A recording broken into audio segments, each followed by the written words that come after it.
Guerreiros, tema da vez agora, ação ex delicto, a relação de independência ou não entre a esfera penal e a esfera civil envolvendo a mesma base fática.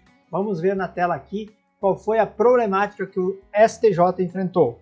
Imaginem uma situação de ocorrência de um homicídio em que tem lá o seu curso regular de investigação, a família da vítima acaba tendo contato aos elementos de prova, sabe quem foi o autor e esse processo tem a sua denúncia, o procedimento do júri é instaurado e a pessoa, nesse caso específico, está sofrendo lá e no caso que foi julgado aqui, ele inclusive já tinha sido objeto de condenação em primeira e segunda instância.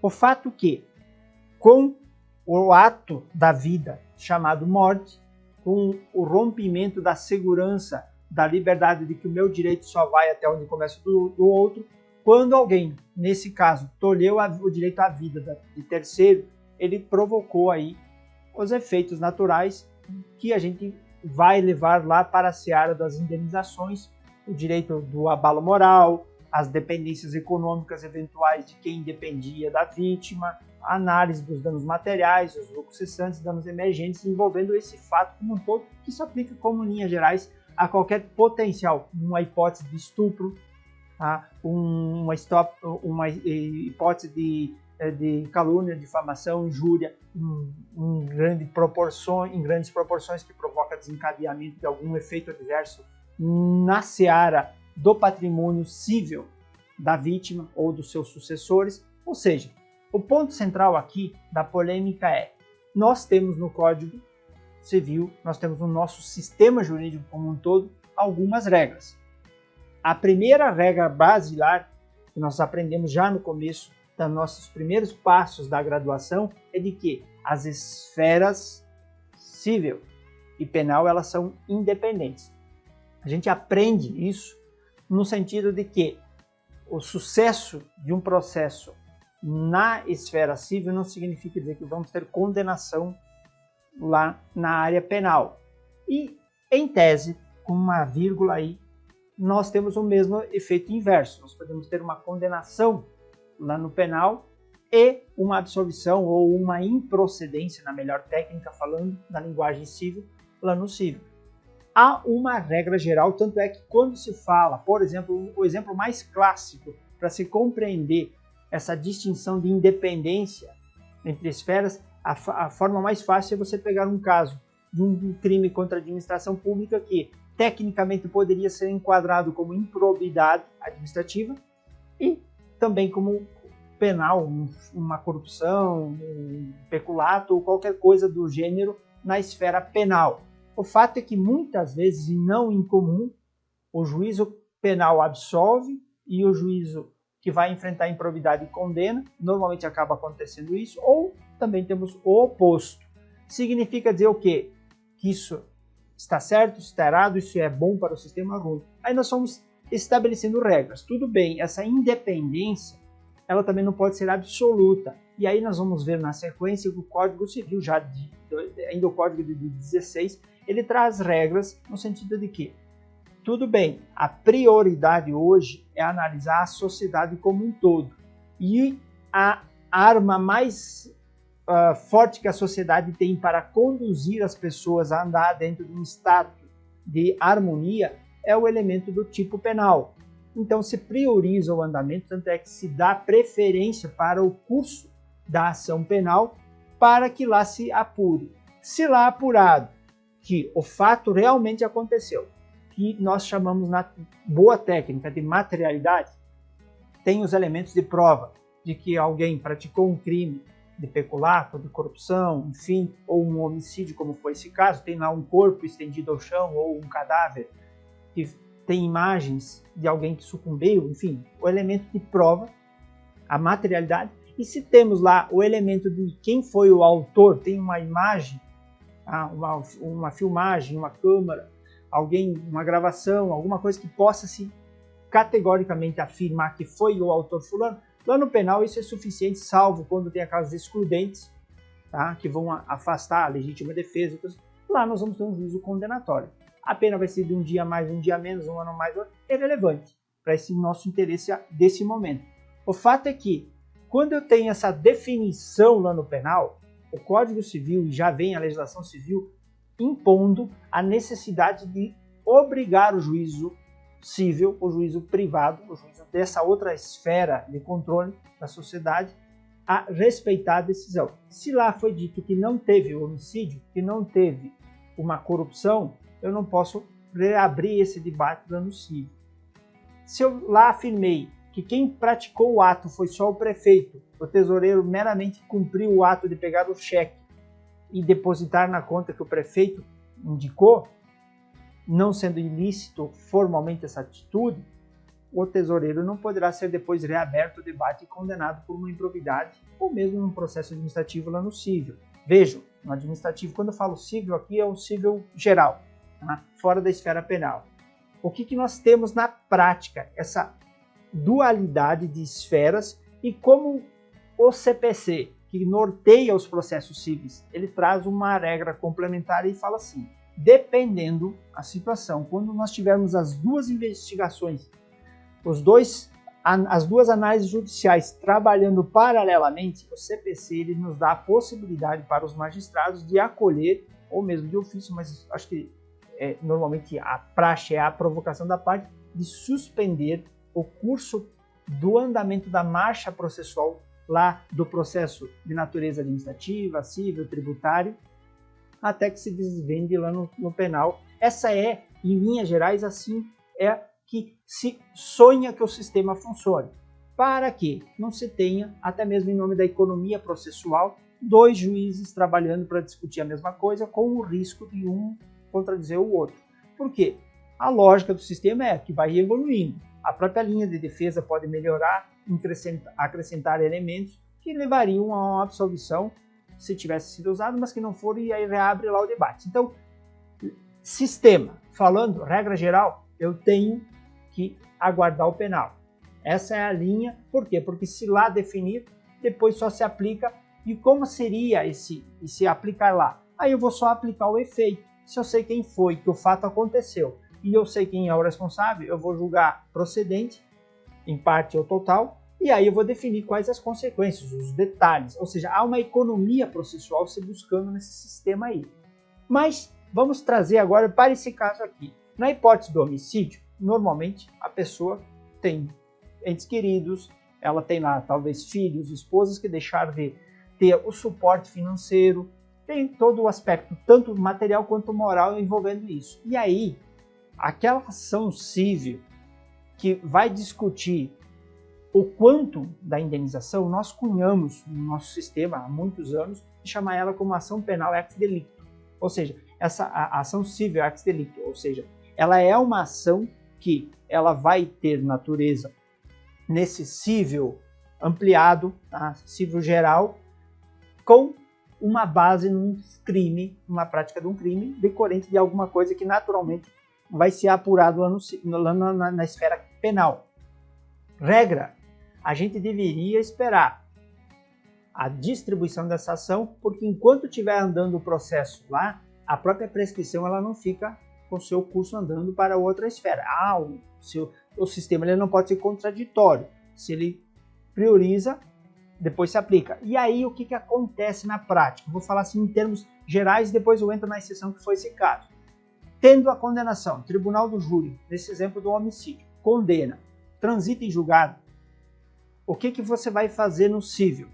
Você não vai mais discutir se faleceu, quem foi o autor, porque o CPC já autoriza a se avançar o sinal. Você vai trazer os elementos, a sentença condenatória com os elementos essenciais daquele processo, que são trânsito em julgado e algumas peças processuais essenciais, leva-se para a esfera civil e lá vai se fazer o quê? A quantificação da indenização. E essa quantificação, dependendo, tínhamos um procedimento antigo que se tinha uma especialização de hipoteca, inclusive, e tal, nós evoluímos no sentido, lá no civil nós vamos apurar somente quanto a pessoa recebia, quanto deixava de receber, quanto é que a parte que está pedindo a indenização faz realmente jus, ele era dependente, não era dependente, abalou, se quantifica quase com o intuito de uma ação de execução. Talvez ela dependa de um estágio anterior que a gente chama de liquidação de sentença para apurar. Temos lá ao formato, tínhamos antigamente lá a liquidação por cálculo, por arbitramento e por artigos. Nesse caso, como lá no juízo penal do júri não se discute quanto a pessoa ganhava, quem eram os seus dependentes, essas coisas, normalmente essa liquidação no cível, ela tem que se dar por um formato de uma liquidação por artigos, em que você vai ter que fazer demonstrações, comprovar algo que ainda não foi discutido. Ou seja, exatamente isso, quanto ganhava, quem eram os dependentes, qual era o grau de dependência, enfim, qual o impacto. Então você faz esse procedimento e depois você faz exatamente o quê? A penhora, se tiver. Mas vamos complicar um pouquinho? Vamos imaginar que a autoria foi feita, é conhecida, notoriamente todo mundo viu quem foi, que foi o cidadão João que matou a Maria, ou vice-versa. E aí você tem lá o filho, o Pedro, o Joaquim, da Maria, que dependia do salário. E por uma fatalidade, a Maria naquele momento não tinha uma cobertura previdenciária, não conseguiu uma pensão por morte, eram menores. Aí tem todas aquelas situações trágicas do cotidiano que você não consegue esperar a conclusão do processo penal, e o juiz penal não tem competência para fixar arbitramento, por exemplo, de uma pensão alimentícia. Ele não tem competência. Vamos imaginar numa cidade, pode ser o mesmo juiz lá da comarca, mas ele dentro do processo do júri, ele tecnicamente ele não tem tem que ser um juiz decissível que vai ter que apurar isso. E não dá para ficar esperando o jogo do processo penal chegar ao fim para alimentar aquelas crianças. Então, paralelamente, eu tenho a possibilidade ou a necessidade de, dentro de uma linha de justificativa razoável, antecipar, muitas vezes até o próprio processo penal e já propor uma ação, uma indenizatória buscando fixação de uma demanda, de uma indenização ou coisas do gênero. O fato, para a gente fechar aqui, é que nesse processo que nós estamos analisando, o Tribunal de Justiça disse que ainda não era seguro discutir se realmente a autoria, se não tinha uma legítima defesa, e ele usou uma forma e reformou a decisão de primeira instância que tinha julgado procedente para condenar em 100 mil de condenação o autor do delito, a indenizar lá as famílias, a mãe, aqui era o caso da mãe da vítima, nesse caso.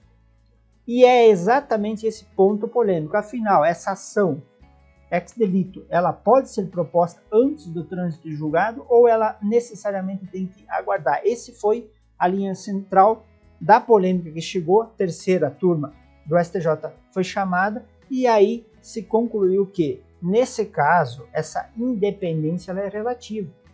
Ela não é absoluta. Ela tem situações em que comporta. Literalmente, hoje está na livre disposição da parte. A parte que entender que deve propor ação civil, buscando, no caso, a indenização, ela pode fazer sem a necessidade de aguardar o trânsito de julgado. Mas aí vem um porém aí, e não está no julgado, mas eu alerto vocês. Ok, eu antecipo, porque eu preciso garantir o alimento lá para os filhos menores da vítima do homicídio. Mas vejam, nesse momento que eu não espero o que o sistema determina ou sugere de aguardar o trânsito em julgado no penal, eu chamo para o autor chama para si o ônus da prova. E aí nós podemos cometer as sortes ou as fatalidades do destino de a prova ser conduzida de maneiras diferentes, a compreensão dos magistrados serem diferentes, pode ser que seja o mesmo numa comarca pequena, vai decidir os dois processos, ou você pode pegar uma comarca mediana, em que você tem especialização de vara de júri ou especialização de vara criminal, e aí você vai ter um outro juiz julgando, com o risco de um entender de um jeito, outro entender do outro. Mas vejam, aqui é a parte que chama para si o ônus de correr esse risco e inclusive de ter o êxito, de antecipar, mas chamando para si o ônus da prova, que ele não precisava fazer a prova da materialidade ou da autoria. Num homicídio, com relação à morte, à materialidade, ele é até fácil de você comprovar. Mas muitas vezes a autoria não é tão simples se você não tiver um elemento de prova contundente, uma imagem, uma filmagem ou alguma coisa do gênero. A confissão não é exatamente a prova mais nobre. Historicamente, a gente tem um outro nome para falar sobre a questão da confissão. Não vamos nem tecer comentários aqui. Mas, assim, tem que se ter a compreensão. Vale a pena, não vale a pena? Sou obrigado, necessito, não necessito. Vejam, se eu não tenho essa prova cabal, por exemplo, uma filmagem de alguém dando um tiro em alguém, eu vou ter que depender de testemunhas, eu vou ter que fazer um elemento de prova. Eu vi, nesse momento que eu estou fazendo esse vídeo, eu li aí de que um homicídio que aconteceu aí numa cidade, uma médica foi, e aí muito tempo depois se descobriu que o cônjuge tinha marcas no pescoço que foram constatadas que potencialmente poderiam ser de um embate. Então aquele suicídio não foi suicídio, não teria sido suicídio. Vejam, às vezes não é tão simples assim de você elucidar e apontar quem é o responsável. E tudo isso, se eu levar para o cível, eu vou ter que fazer uma prova com elementos técnicos. Nesse caso, por exemplo, vou ter que ouvir testemunhas, vai ter que ter laudo toxicológico, uma perícia eventualmente para apurar que a vítima realmente ela não tinha os elementos de alguém que se suicidou, ela foi sufocada. Então veja, tudo isso, por quê? Porque para conceder a obrigação de alguém indenizar, vamos pegar esse exemplo de indenização, eu tenho que ter certeza ou uma boa probabilidade lá pelo artigo 300, eu vou estar fazendo as regras do CPC, eu vou estar antecipando uma tutela que eu só teria condições de dar lá na frente. Existem outras possibilidades? Existem, tá? Alimentos, enfim, mas assim, a regra é essencial. E assim, vamos partir da regra do sistema para ir para as exceções. Então, para nós, o que interessa na prova é que a expressão é essa, é relativa essa independência entre as esferas. Não precisa aguardar e com o cuidado, chama a responsabilidade do ônus da prova. Lembrando que lá no 935 está dito que a responsabilidade civil é independente da criminal, mas não se podendo discutir, questionar sobre a existência do fato, que no penal se chama materialidade, ou a autoria de quem seja o seu autor, quando estas questões se acharem decididas no crime. Ou seja, vejam, aqui também há uma outra história que vocês precisam ler as entrelinhas sempre. Quando estas questões se acharem decididas no crime. Nem sempre no penal, pela limitação, reitero, você tem essa margem de fazer a abordagem de todos os elementos, todas as variantes, as consequências e o desenlace jurídico de tudo que está correlacionado naquela situação. Por exemplo, cito o exemplo, não se discute, em tese, lá no penal, nada ligado ao mundo da quantificação de uma indenização. Por exemplo, pode, na sentença, veja que o nosso sistema agora, após a reforma do CPP, ele passou a colocar como condição do magistrado que ele lá na sentença ele fixe, ele arbitre uma quantia ligada à indenização proveniente do fato penal. O sistema evoluiu, mas aquela quantificação ela é precária e ela é provisória, ela não dispensa da elucidação. A parte se deu por satisfeita, ok, mas normalmente não se dá. Por quê? Porque o juiz criminal ele não tem o foco voltado nisso. É um sistema híbrido que está tentando fazer exatamente para dispensar em certas situações. Mas a ideia é muito mais no sentido de congelar patrimônio, proteger para que ao longo de 2, 3, 4, 5 anos com o processo penal esteja andando, chega no final a parte não tem mais nada para honrar a satisfação. Então vejam, é o jogo do processo, vale a análise caso a caso. Na tela para vocês, é um tema que acho que, assim, a área municipal dos concursos dispensa, mas federal e estadual tem que saber, não tem como.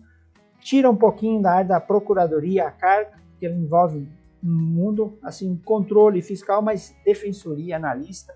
E sempre falando, né, exame da ordem e o mundo da prática do dia a dia, do exercício da advocacia, não tem como fugir de você ter uma noção básica, defensorias, magistratura, Ministério Público, é fundamental ter essas noções assim, essenciais de como funcionar e até para saber dimensionar se vale a pena, não vale a pena, vou defender como, não vou defender como. Tem as variantes do jogo, do cotidiano, do mundo moderno desses processos, mas eram essas as linhas. É relativa, existe a independência, mas ela é relativa, não precisa aguardar o trânsito em julgado, chamando o ônus da prova. Essa é a informaçãozinha líquida, interessante, que vocês devem ter preciso no momento da revisão de vocês. Era esse o recado, até a próxima!